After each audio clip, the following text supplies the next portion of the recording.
Hi, Madlang Peeps and future social workers. Welcome to our Social Work Board Review. This is Human Behavior and Social Environment, Episode 2. And without further ado, let's get started.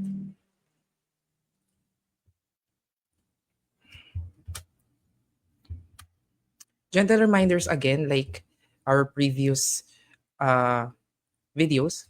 Choose a quiet and distraction-free area. Bigyan na siya ng panahon. Make sure na you are settled and relaxed. Be fully present and avoid distraction. Itabi mo na yung phones and other elements na pwede makadistract sa'yo. Have snacks and drink water. Kapag syempre gutom tayo and uhaw tayo, hindi tayo makapag-concentrate. Make sure you're well-fed. And get your pen and paper kasi with our format, medyo mabilis ang time natin. And of course, don't forget to enjoy the episode. Resources natin, Diagnostic and Statistical Manual of Mental Disorders, 5th edition by American Psychiatric Association. Deviance and Social Control, a sociological perspective by Michelle Indebtitz et al. Human Behavior in the Social Environment, and news and relevant articles in the internet, plus previous board exam questions. Again, if di ka pa nakaka-subscribe, make sure na subscribe ka na sa channel natin and we post social work related videos dyan. And we will make sure na we find time na mag-upload every now and then. Make sure subscribe ka para updated ka. Okay, for number 1, agad-agad.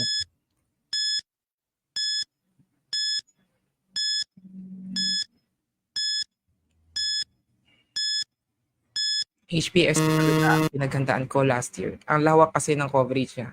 Yes po, ma'am, win-win kasi nga uh, factual or conceptual definition ng HPSE. So you have to make sure na malawak yung range ng nabasa natin.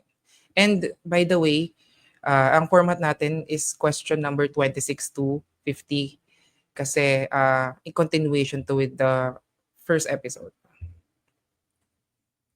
Number 2.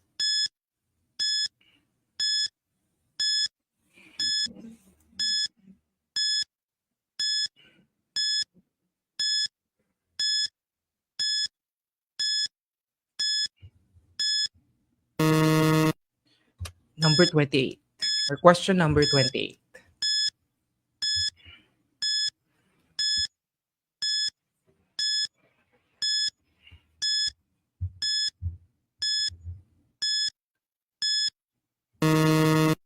Question number 29.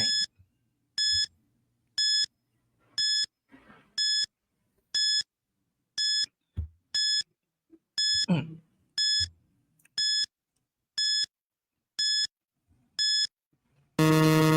Question number 30. Mm.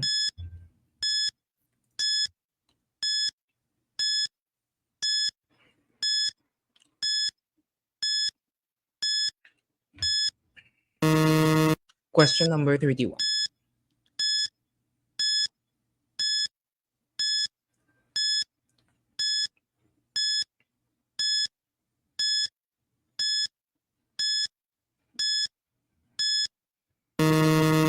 Number 32.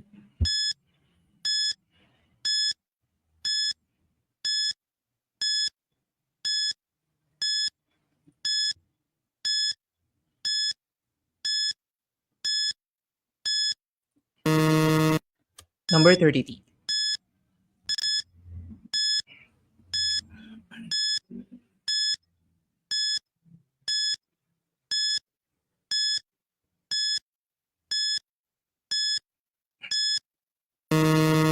Question number 34.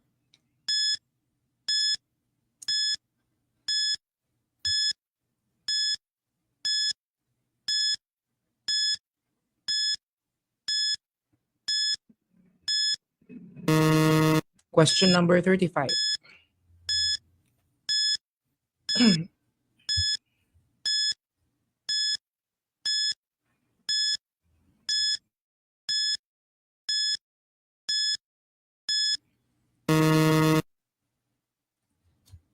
Number 36.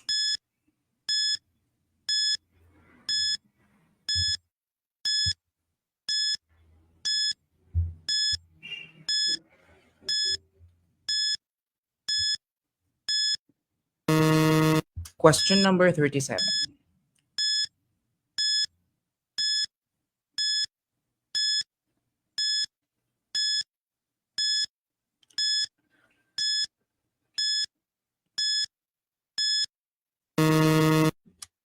Question number 38.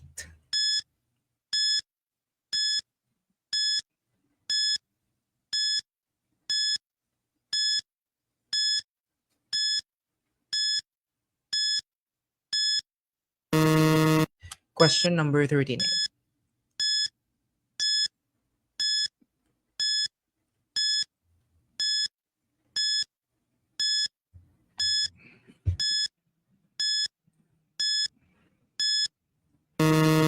Question number 40.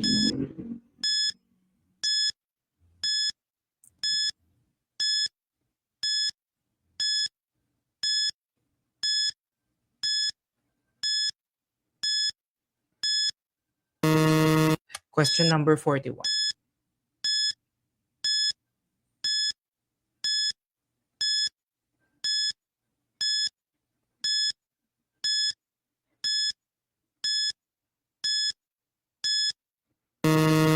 Question number 42.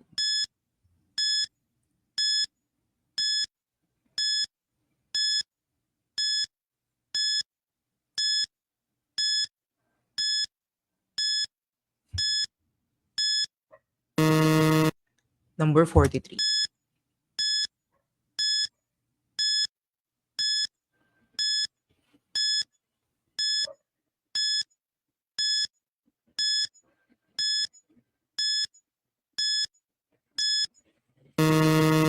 Question number 44.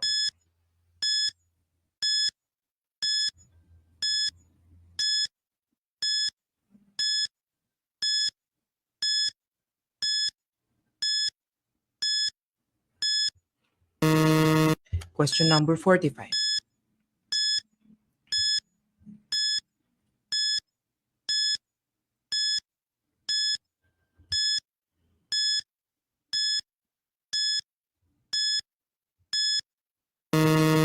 Question number 46. Last four numbers.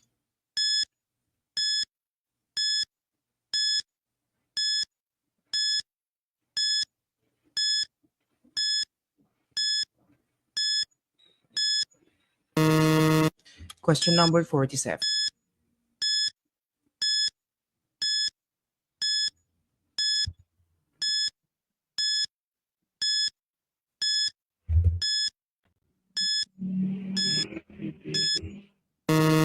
Question number 48.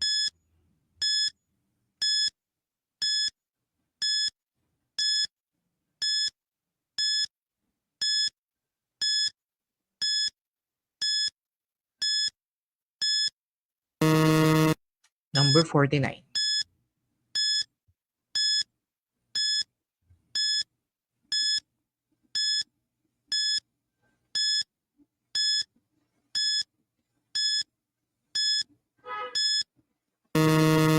And last number.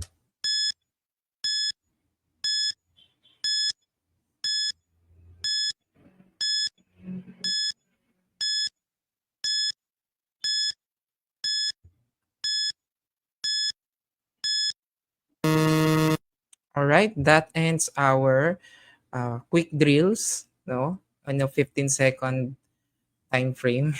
Kamusta? Nadalian ba kayo? Did you already encountered the terms? Palakpakan naman natin ang isa't isa.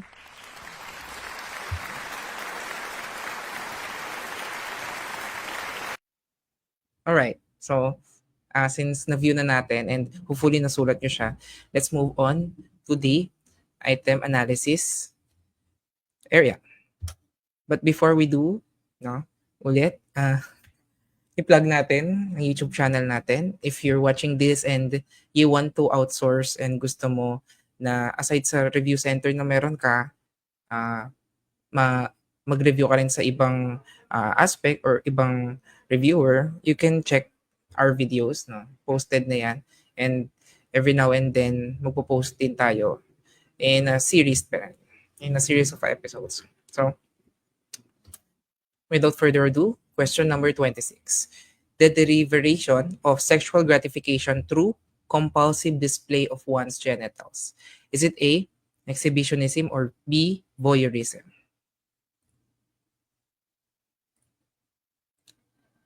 What's our clue there? Sexual gratification through compulsive display. So, pinapakita, no, dinidisplay yung genitals or yung are. Ang sagot natin dyan, letter A, exhibitionism. Ano ba yung exhibitionism? I think this photo speaks for itself, no?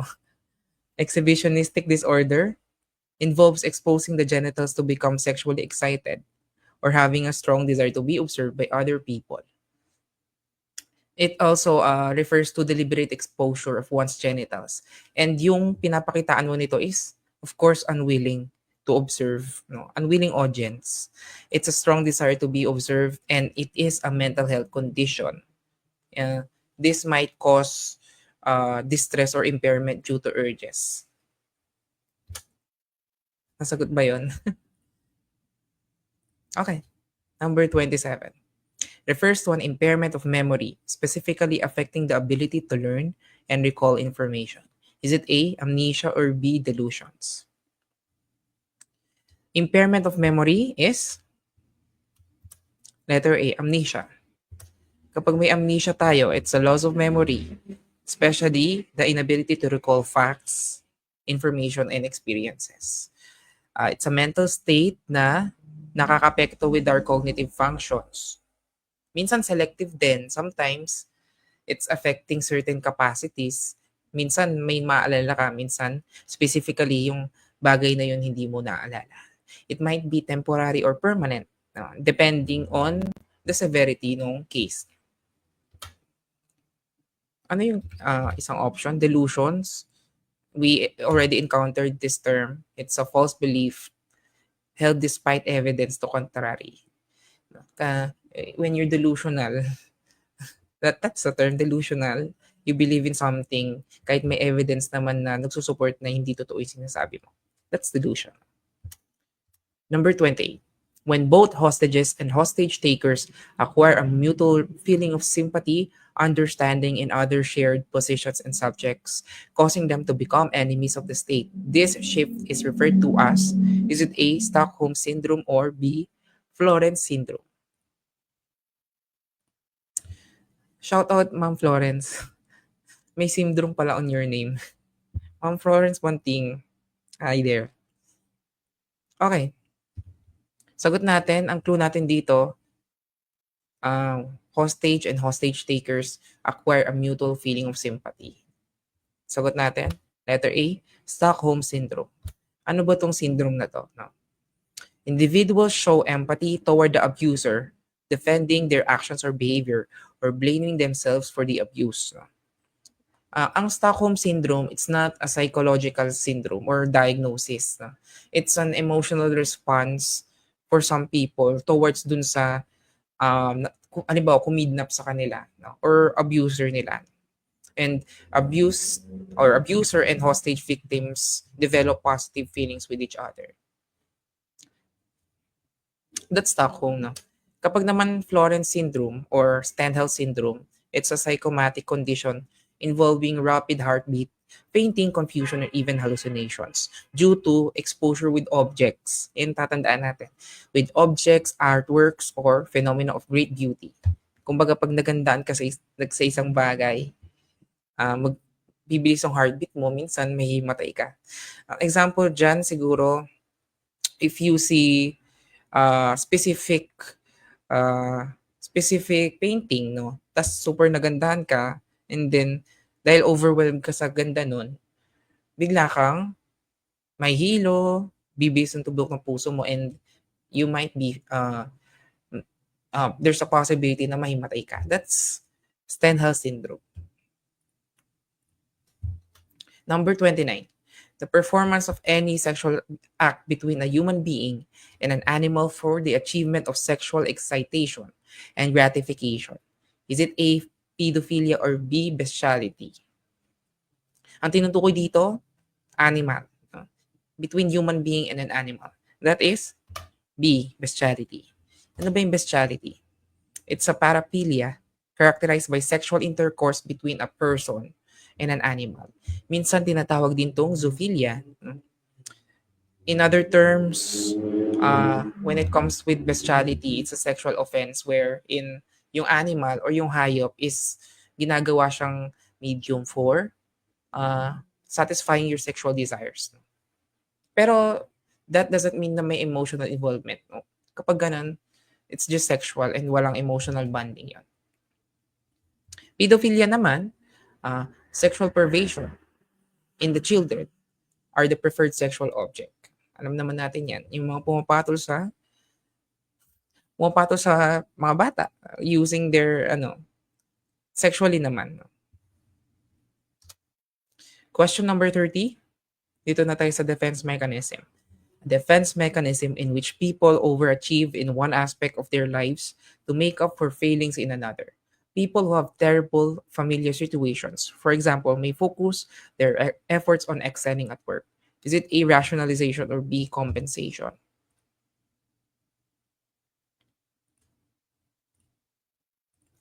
Clue natin dito, overachieving in one aspect because nag-fail ka into another. That is, letter B, compensation. What is compensation? Attempt to make up for deficiency by directing his energies to another aspect of one's personality. Sorry.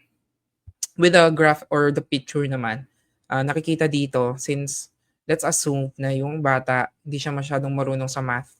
So the child chose to excel in sports. That's compensation. No? It's a defense mechanism to make up for perceived weakness na meron ka by excelling into another areas. Ginagawa to ng tao for them to cope with feelings of inadequacy or anxiety or syempre, kapag di ka nag-excel, mababa yung self-esteem mo. Rationalization, making up acceptable excuses for unacceptable behavior. Example natin dyan, stating na bumagsak ka sa exam because hindi ka gusto ng teacher mo. Ang real reason naman pala, hindi ka nag-review or hindi ka nag-aral. It's justifying unacceptable behavior, feelings, and thoughts na meron namang logical explanation or acceptable reason but you chose not to. No? Kasi you're shielding yourself with guilt, shame, yan, and anxiety and all. Question number 31. Known as the father of psychoanalysis, and during his extremely prolific and exceptional career, created new ideas regarding the nature and workings of the human mind. Is it A, Sigmund Freud, or B, Erik Erikson? With these two scientists naman, madali natin siyang madi-differentiate. If you're asking for psychoanalysis, it's Sigmund Freud na. Explain natin. Sigmund Freud is the father of psychoanalysis. He is famous for inventing and developing technique of psychoanalysis, theory of motivation, mental illness. Ano pa ba? With Sigmund Freud, mainly ang work niya is unconscious mind, yung about sexuality, role ng childhood experiences sa isang tao. That is, alimbawa, yung role ng experiences mo nung bata ka might shape who you are today. That's one of Sigmund Freud's areas of expertise. Sa psychoanalysis, there is dream interpretation, free association, and yung transference and counter-transference. No? Meron din with the Oedipus complex. Kapag Oedipus, it's a theory that describes a boy's unconscious attraction sa nanay niya and jealousy sa tatay niya. No? Let's also not forget ego and superego. When it's primitive, no? Yun yung mga desire natin. That's the pleasure principle. Ego is the reality principle and superego is moral values. Kay Sigmund Freud din ang defense mechanism. As we've explained, I want this, superego, this is not the way to get it. And ego, let's work on it. Kasi reality siya. Erikson psychosocial stages. Erik Erikson is the father of psychosocial development. Ang stages naman nito, it's about developing or how personality develops throughout the lifespan ng isang tao. Ano yan? 8 stages: trust versus mistrust, autonomy versus shame and doubt, initiative versus guilt, and industry versus inferiority, identity versus confusion, intimacy versus isolation, generativity versus stagnation, integrity versus despair. If you want,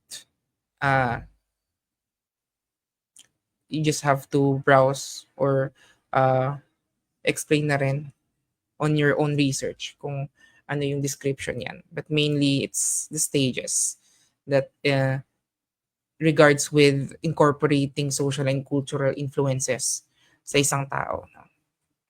That is Erik Erikson's psychosocial stages. Number 32. Physical or mental qualities are passed down genetically from one generation to the next. A, heredity, or B, inheritance. Ano bang pagkakaiba ng both terms na yan? Ang question natin is tinatanong genetics, no, from one generation to the next. When we're talking about physical or mental qualities, that is letter A, heredity. What is heredity? It's biological inheritance. It's a set of processes where traits from parents are passed onto their offspring, either sexual or sexual reproduction. It's general passing of traits from parents to offspring. Kapag naman inheritance, it's the process of transmitting genetic material. Ano ba yung genetic material natin? It's DNA and genes natin from one generation to the next. When it comes with heredity, it's broader. It's a concept of traits being passed down. Kapag inheritance, it's a mechanism by those traits or how those traits are carried through generations. And as we've explained, it's pag heredity, traits from one generation, pag inheritance, transmission of genetic material. Number 33. A mental health disorder characterized by an inability to resist temptations to take objects that are often unnecessary. Is it A, kleptomania, or B, pyromania?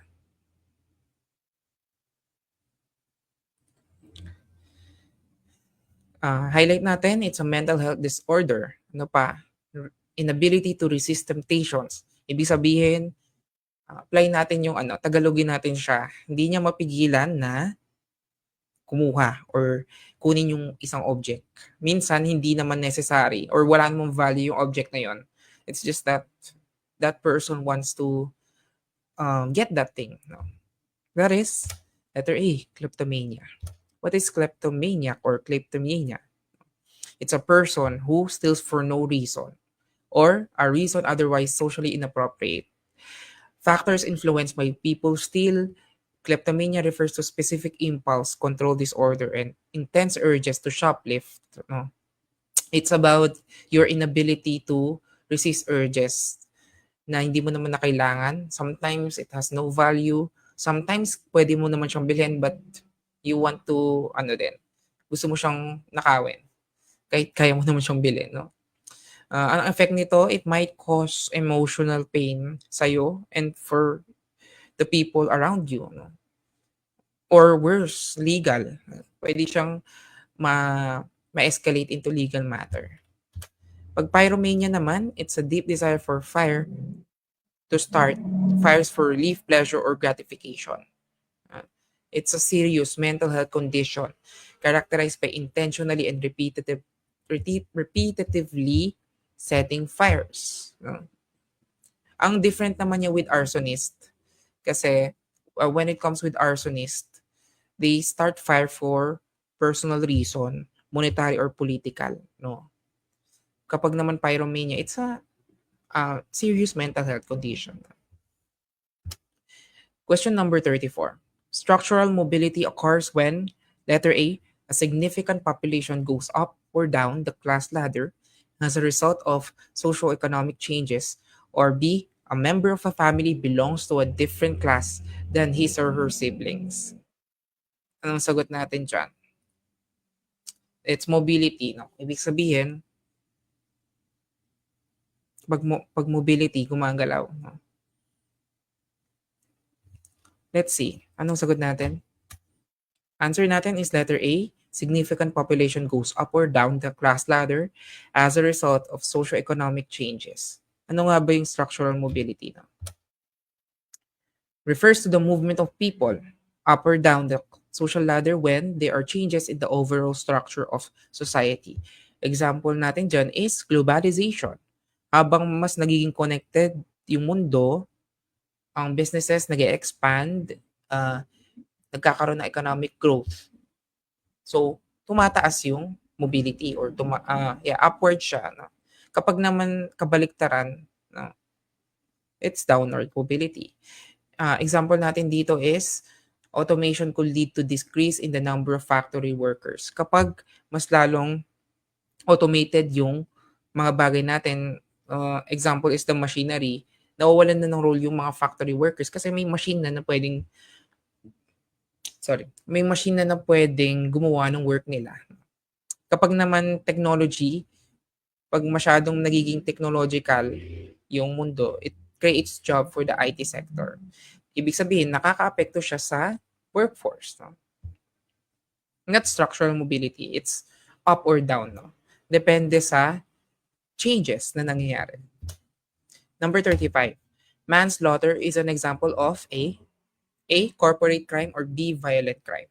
What is manslaughter ba? Answer natin?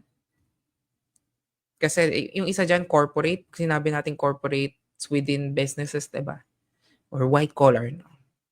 Answer natin is letter B, violent crime. What's the difference between murder and manslaughter? Kasi sometimes nag-i-interchange to, no? It's, compare natin siya. Pag murder, unlawful premeditated, ibig sabihin pinlano mo, no? There's an intent for you to kill, no? Pag naman manslaughter, unlawful killing of another. Let's see if ma-zoom natin siya. Ayun, pwede. Pwede siyang ma-zoom. Okay.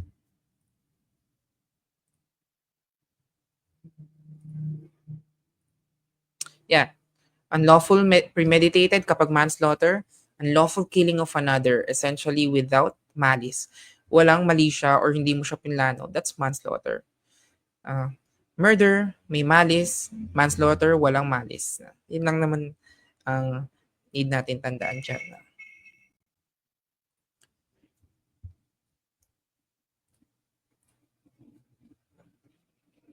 One moment. Okay. Explain na rin natin what is violent crime, no? When we say violent crime, it's a physical force, no? Or threat of force used against another person.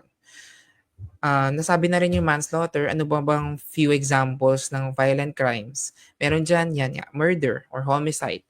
Assault. Kapag assault, physical attack. Pag robbery, may kinukuha kang something or example is a property with or without force. No? Rape, no? Non-consensual sexual activity. Kapag hindi nag-consent yung isang tao in regards with the sexual activity, that is rape or sexual assault. Kidnapping, unlawful abduction, and arson, na-explain natin, intentionally starting a fire. 36. Which of the following is an example of corporate crime? Is it A, tax evasion, or B, larceny? Na-explain natin kanina what is a corporate crime. A corporate crime is a criminal activity committed by individuals within a corporation. Nasa loob ng kumpanya, no? It's a crime for the benefit of the business, no? Hindi siya sumusunod with the laws or yung regulations ng business na yon. It's a type of white-collar crime. Ano ba yung white-collar crime dyan? Answer is letter A, tax evasion. Ano ba yung tax evasion? Tax evasion, an illegal practice where a person or entity intentionally does not pay due taxes. Tumatakas, no, sa kaban, or sorry, not kaban, no, sa buwis, no? Hindi nagbabayad ng buwis. Marami sa atin na ganyan. Ah, hindi ko na i-elaborate kasi kakatapos lang ng eleksyon, baka don't quote me on that, no. Basta ah, hindi nagbabayad ng tax, no. Ano pang example with corporate crime? Fraud, pwede rin. Financial manipulation, yung bribery, no? Especially in the government sector din. Environmental violations, yan. Marami pang iba. That's corporate crime with tax evasion. No? What is larceny ba? Larceny is the crime of taking something that does not belong to you, but not in a way that involves force or a threat of force. No? You're taking something pero wala namang puwersa. No? That's larceny. Or without breaking in. No? Iba naman kasi yun. No? Number 37. According to social disorganization theory, crime is most likely to occur where? San ba? Is it A, communities with a limited social bond and a lack of social regulation, or B, a neighborhood with mostly elderly citizens? What's her answer?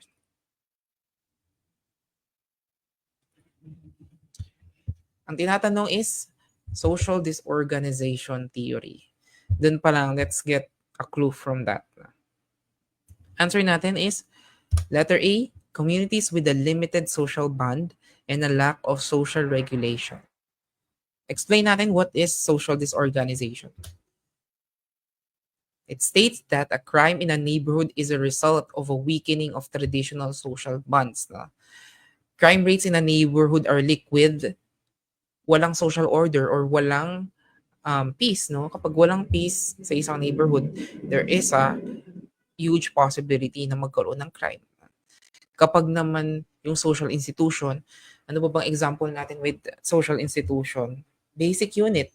It's family, yung school kung saan ka nag-aaral, or the community itself ay mahina.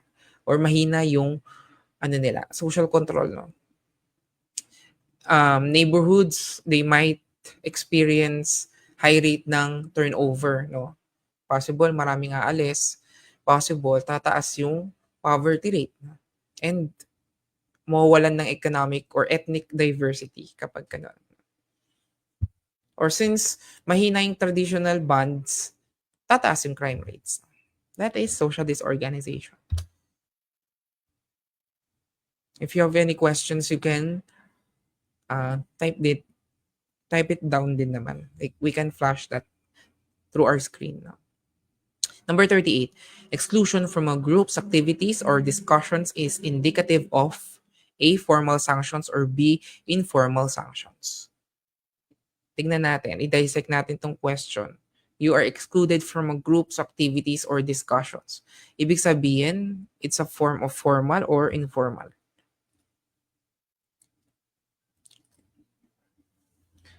Kasi kapag pag formal ang isang bagay or formal yung sanction, it's recognized by the government, no? Or organization.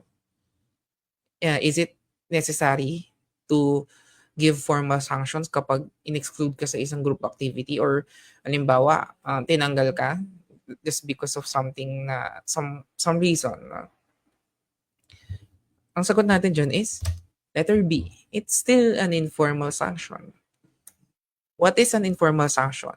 It refers to tacit, informal, subtle, and unofficial ways social norms or values are enforced in society. It's unofficial, no? Kapag kasi formal, it's a formal penalties na inimpose ng society para maiwasan natin yung deviant or pagkaroon ng disorganization. Example natin with informal sanctions, peer pressure, yun yung kanina, in-exclude ka with the group. Shaming, and body language, social ostracism, humor, gossip, and bullying. Minsan, mas lighter naman siya. Sometimes just giving disapproving looks, no? Shaming or even boycotting something. That's informal sanction na. Although it's unwritten, no, it's still initiated or carried out by people. No, that's informal. Formal naman, officially recognized and enforced by the authority. Example natin, legal penalties, fines, yung pagkakakulong, suspension, detention, and so on. That's formal sanctions. Number 39, beliefs and norms that allow a civilization to remain stable and go forward. Is it A, formal sanctions, or B, social order? With our explanation of social order, or sorry, formal sanctions, is it applicable to this question? Anong sagot natin? It's beliefs, no? It's norms. That is letter B, social order. What is social order ba? It's how institutions, groups, and values work collaboratively to keep a society stable and in order. With social order, kailangan syempre mag-work together yung mga tao, yung mga institutions sa society para magkaroon ng stability and ma-prevent yung chaos. Pwede rin nating sabihin na social order is like a blueprint. Blueprint natin siya kung paano organized or magiging organized yung society. Kapag blueprint, may system. There's a system of rules, may structure, may institution. Yeah, that's social order. Number 40. Which of the following better explains how deviance is defined? A. Deviance happens when one's actions cause damage to others. Or B. Deviance is socially constructed. Ang tinatanong is better. No? Of course, with the board examination, all choices are correct. Pero minsan, kailangan mamili ka ano yung best. What's the best choice? So, since better yung pinag-uusapan natin, letter A, deviance happens when one's actions cause damage to others. It's correct in a sense kasi nga some deviant behaviors cause harm. Crime is deviant. Pero, sino ba ang nagde-determine bakit naging deviant yung isang bagay? It's socially constructed. No? That's letter B. Social construction of crime and deviance, behaviors and actions are not inherently criminal, but are labeled deviant by those in power within a social context. Yun ang explanation natin with that. No? Hindi naman masasabi na deviant or criminal ang isang bagay kung walang nag-label na deviant yung bagay na yon. No? Ano pang explanation natin? Deviance is a socially constructed phenomenon because deviance isn't inherent in an act. Hindi, ang isang bagay hindi siya magiging deviant unless nilabel siya as deviant ng isang dominant group within a society. Ang pinagbabasahan natin dyan usually, it's the norms and values. Consider deviant at one point. Sometimes, in other points, hindi siya deviant. Depende siya sa sino yung nag-label do sa action na yun. Number 41. Theory that goes over the connection between having socially acceptable aims and having socially acceptable ways to achieve them. Is it A, strain theory, or B, labeling theory? Connection between socially acceptable aims. Kanina, with the 40 or question number 40, nagbigay tayo ng konting overview with labeling. No? Pero, with this question, answer natin is letter A, strain theory. What is strain theory? By Robert Merton. Tandaan natin to, no? Developed by Robert K. Merton. Individuals' inability to achieve culturally valued goals causes frustration. Pag meron kang isang bagay na gusto pero hindi mo makuha, you might do or you might cause a deviant behavior and possibly na maging illegal yon. Ano pa?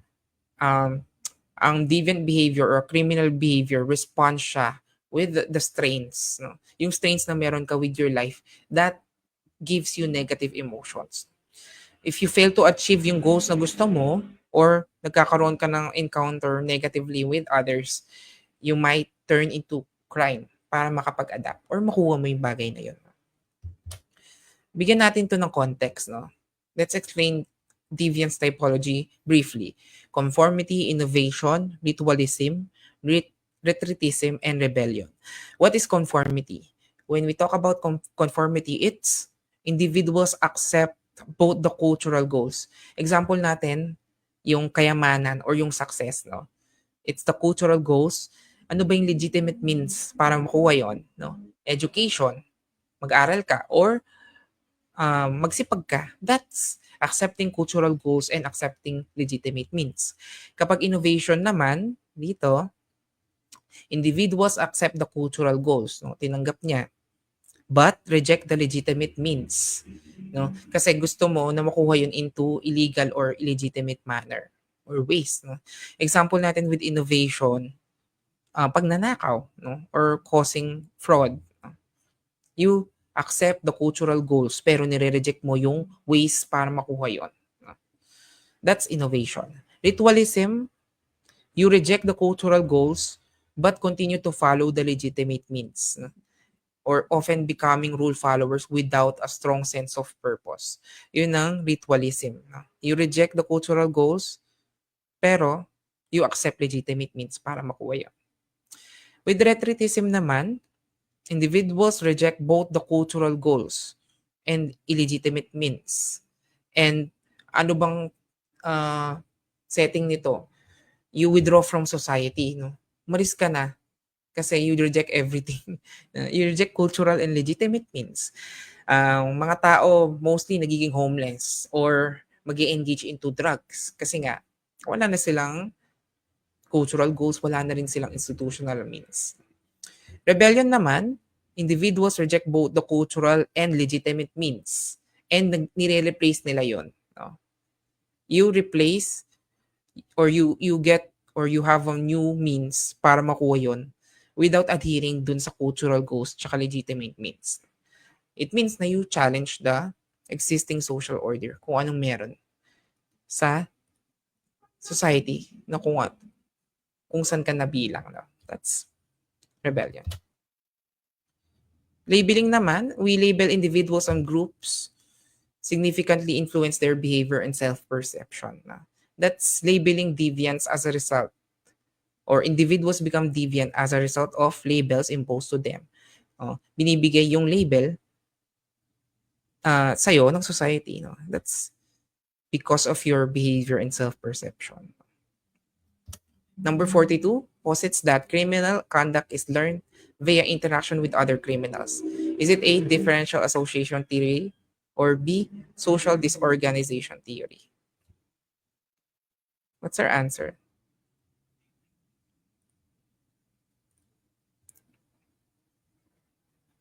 Okay, let's try to extend to.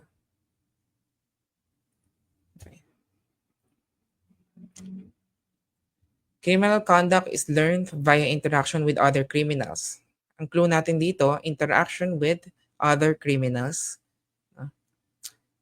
Na-explain natin what is social disorganization kanina. Answer natin is letter A, differential association theory. What is differential association? It is developed by Edwin Sutherland. Tandaan niyo yun. Differential association, Edwin Sutherland. It means that criminal behavior is learned when you associate with other people na nag-i-indulge sa criminal behavior na yun.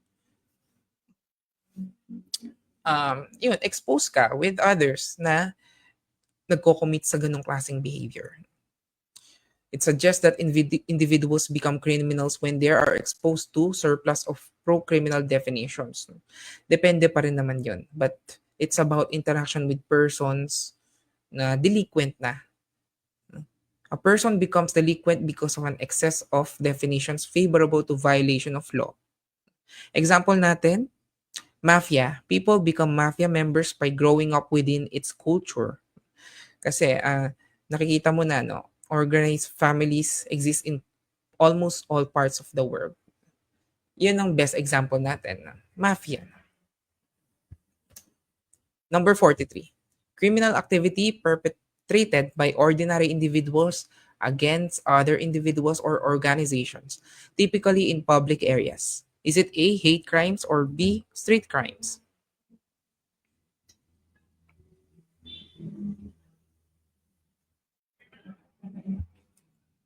Ano clue natin? In public areas. Ordinary individuals. Clue din yun. Answer natin is letter B, street crimes. What is street crimes or what are street crimes? Street crime is often broken up into different types, acts that occur in both public and private spaces as well as interpersonal violence. Example natin dito, ano bang types of street crimes? Mugging, no? Robbery involving direct confrontation and threat of violence. That's mugging, pagnanakaw ng kotse or car theft. Vandalism, no? Damage to property, arson, yan. Assault and battery and robbery din. That's street crime. No? Number 44. A violent crime motivated by prejudice based on race, religion, sexual orientation, or analogous factors. Is it A, hate crimes, or B, street crimes? Clue natin is prejudice based on race. No? It's crime because of race, religion, sexual orientation, or other factors. Answer natin is letter A, hate crimes. Hate crime is a criminal offense. No? Includes threats, property damage, assault, murder, or any other criminal offense committed with a bias. Ano ba yung bias nila? No? Bias nila is the intolerance, stereotypes or hate based sa race, no? Ethnicity, language, religion, nationality, sexual orientation, disability, gender, or fundamental characteristics ng isang tao. Ang hate crime, it's violence motivated by prejudice. No? Yun lang naman ang need natin tandaan. Question number 45. They are rewards given to people or organizations to promote behavior that conforms to society standards. Is it A, formal sanctions, or B, positive sanctions? Rewards. Kapag rewards ang hinahanap, because we want to reinforce that behavior because of conforming sa society or sa standards ng society. That is letter B, positive sanctions. What are positive sanctions? Refers to rewards or positive consequences that are ascribed with one person or entity engages in a desired behavior. By providing a reward, it is most likely to occur. Siyempre gusto natin yan, no? We all want na mag-recur is good behavior in comparison syempre with negative behaviors that we reinforce din. Example natin is praise, subsidies, recognitions. Ano pa? Kapag mataas yung grade ng isang student, we provide positive sanction for academic excellence para mas lalo pa silang ma-motivate. Ang employee na po-promote kapag maganda yung performance niya. That's positive sanction. Number 46. Actions that contravene widely accepted cultural standards within a community. Is it A, deviance, or B, violence? Medyo same yung terms, no?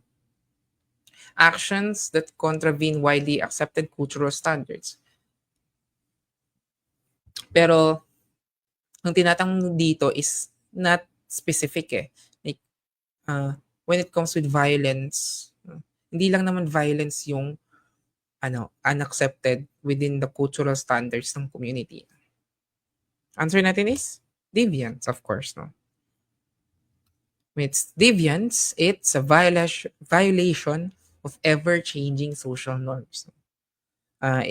Kapag deviant kayo depart from usual, usually kakaiba ka or for others, you seem na gumagawa ka ng unaccepted behavior in contrast dun sa behavior nila.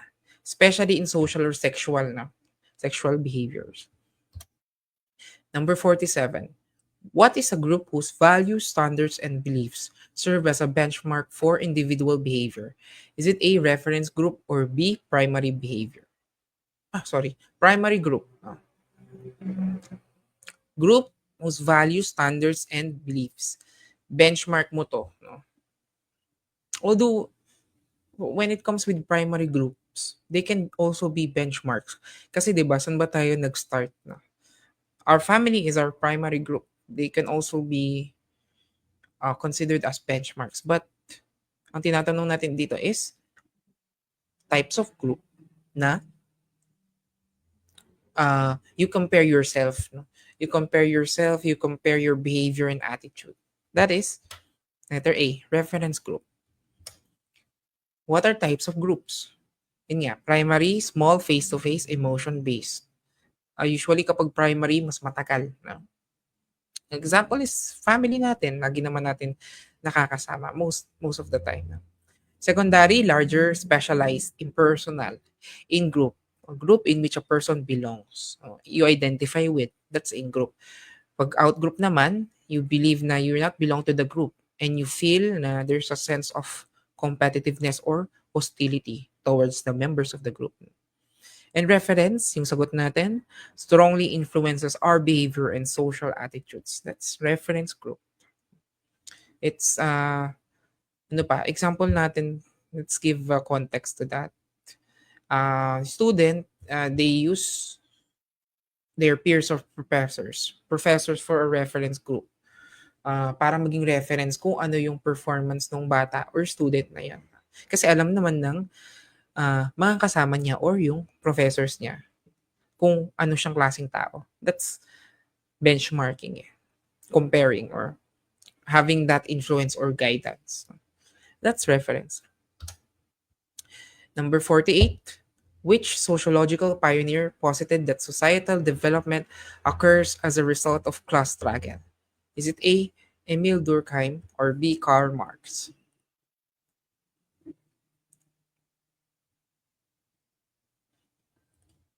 Sagot natin, kapag class struggle, it's letter B, Karl Marx. Explain natin, ano ba yung concept of class? Class struggle, it's a conflict between social classes. Ang term natin usually na naririnig dyan is bourgeoisie and proletariat. Ano ba yung bourgeoisie? They are the owners of the means of production. Sila yung may-ari. Pag proletariat naman, you are the worker who sell their labor. Yung labor ng bourgeoisie. The struggle is considered as a fundamental driving force in historical and social development. So there's a struggle. Exploitation of the proletariat by the bourgeoisie leads to alienation. Once the members become aware that they are being exploited, they become a class for itself. And they rise up in revolution. That's class struggle. And Marx argues that capitalism creates a dynamic where the bourgeoisie exploits the proletariat. No? May ano sila kanila. Power struggle between the two. No? That's the concept of class. Number 49. In system theory, this concept denotes the eventual demise of a focal system or disorganization. Is it A, entropy, or B, homeostasis?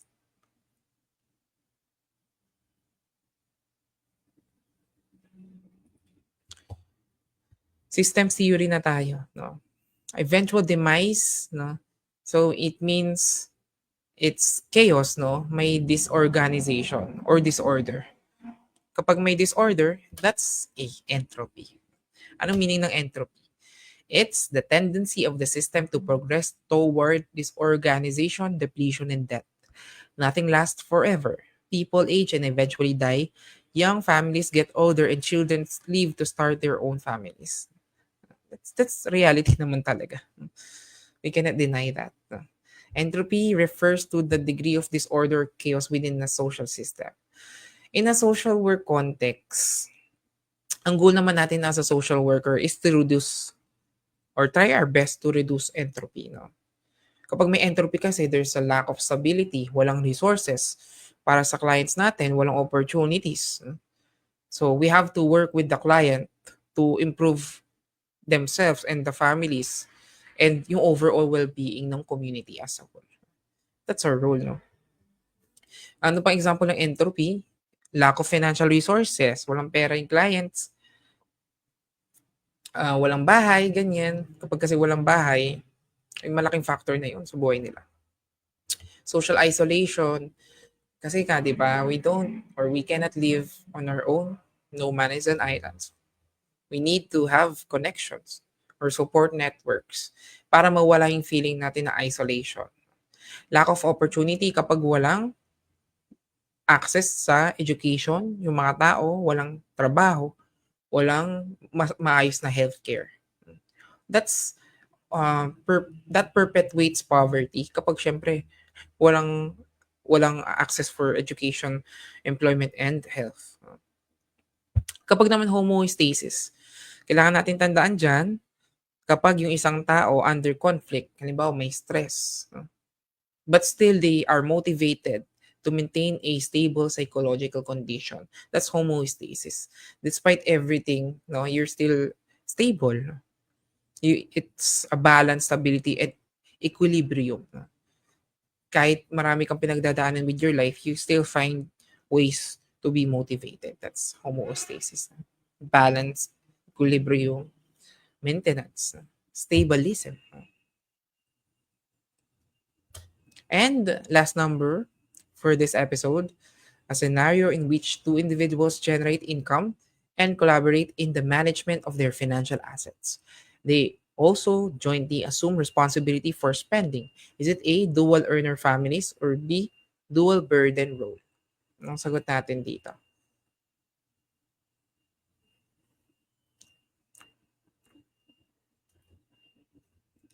Ang clue natin, two individuals generate income. So, dalawa sila.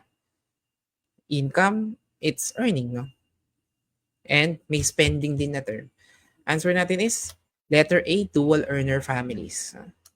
Dual earner family, time and money required for raising children when both parents work motivate couples to have less children than families in which there is a stay-at-home parent. Ano ba? When we, I mean, in a sociological aspect, dual earner family, both partners nagtatrabaho. Hindi naman ibig sabihin na married sila. Sometimes they are cohabitating. Cohabitation, yan, nagko-contribute financially, and also on other aspects. No? Hindi lang naman financially yan. Dual burden naman. No? When we say dual burden, nakikita natin sa picture, term given by Oakley to the responsibility of women to perform paid work, domestic labor, and childcare. Diba? May mga nanay na nagtatrabaho sila and also nag-aalaga pa or nagtetend pa ng household. Women are expected to fulfill both paid work outside ng bahay nila and also unpaid domestic labor.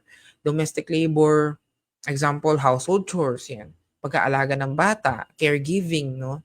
Kasi 'di ba, being a mother, it's an unpaid role. Wala namang bayad 'yon.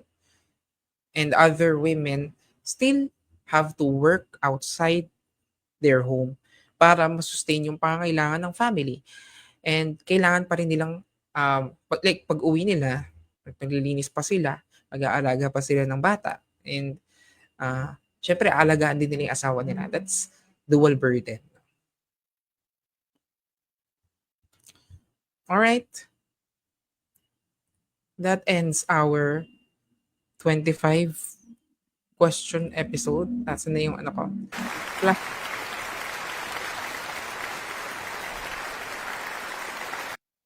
Yan, may paklap tayo. No? What's our quote for the day? Past and future exist only in our memory. The present moment, though, is outside of time, it's eternity. By Paulo Coelho with his book. I'm not sure if it's The Alchemist, no? Siyempre, sometimes we are burdened with our past.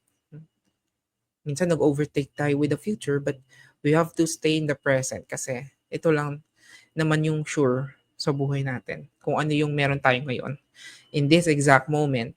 And if you believe na gusto mong pumasa and gusto mong mag-top sa board, you have to believe and you have to work hard for it.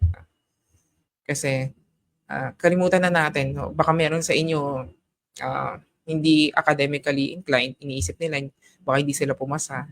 Wala naman dun sa hindi naman yun yung sukatan. Ang sukatan with passing the board or even topping the board is doing the work, believing in yourself, and also believing in the Almighty, syempre. That's our quote for today.